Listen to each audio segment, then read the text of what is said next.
সলোমনের প্রার্থনাটি আমাদের জন্য একটি দৃষ্টান্ত হিসাবে বাইবেলে লেখা হয়েছে। ঈশ্বর সলোমনের কাছে এসে তাকে বললেন সে যা চায় তা যেন চাইতে পারে।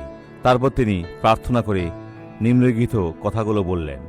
এটি প্রথম রাজাবলী 3:9 আছে।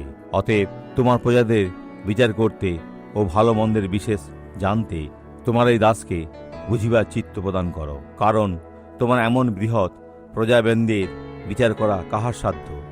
যাজকদের এটাই করা উচিত। এই লোকেদেরকে খাওয়াতে পারে। দর্শন নিয়ে কথা বলবেন না, অন্যের মাথার বার্তা পুনরাবৃত্তি করবেন না, অন্বেষণ করুন এবং ঈশ্বর আপনাকে প্রত্যাদেশে পূর্ণ করবেন এবং আপনার পরিচয় যা মহান হবে। আসুন এখন প্রার্থনা করি।